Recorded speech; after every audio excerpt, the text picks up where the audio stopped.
ഭരണഘടനയെ അപമാനിച്ചെന്ന് ചൂണ്ടിക്കാട്ടി മുൻ കണ്ണൂർ ടൗൺ SHO ശ്രീജിത്ത് കൊടേരിക്കെതിരെ പരാതി. പോലീസ് സ്റ്റേഷനിൽ വെച്ച് പരാതിക്കാരിയായ യുവതി അപമാനിക്കുന്ന ദൃശ്യങ്ങൾ പുറത്തു വന്നതിനു പിന്നാലെയാണ് കണ്ണൂർ ടൗൺ സ്റ്റേഷനിൽ ശ്രീജിത്തിനെതിരെ പരാതി ലഭിച്ചിരിക്കുന്നത്.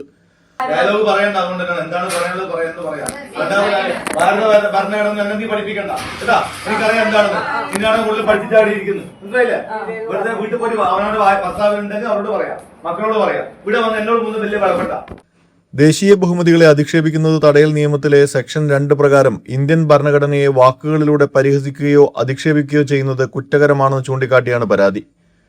കൂടാതെ സ്ത്രീയുടെ അന്തസ്സിനെ ഹനിക്കുന്ന രീതിയിൽ സംസാരിച്ചുവെന്നും യുവതിയെ മനഃപൂർവ്വം പ്രകോപിപ്പിച്ച് സമാധാന അന്തരീക്ഷം തടസ്സപ്പെടുത്താൻ ശ്രമിച്ചുവെന്നും പരാതിയിലുണ്ട്. സ്റ്റേഷനിലെത്തിയ പരാതിക്കാരിയോട് മോശമായി സംസാരിക്കുന്ന ശ്രീജിത്ത് കൊടേരിയുടെ ദൃശ്യങ്ങൾ കഴിഞ്ഞ ദിവസമാണ് പുറത്തു വന്നത്.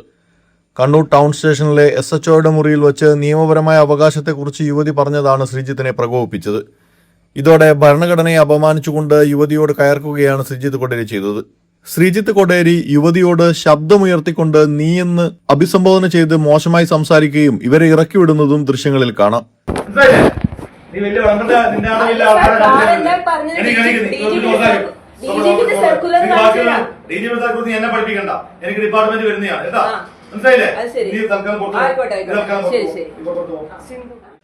ഏതാനും ദിവസം മുമ്പാണ് മറ്റൊരു സ്ത്രീയുടെ സമാനമായ പരാതിയിൽ ശ്രീജിത്ത് കൊടേരിക്കെതിരെ മനുഷ്യാവകാശ കമ്മീഷൻ അന്വേഷണത്തിന് ഉത്തരവിട്ടത്.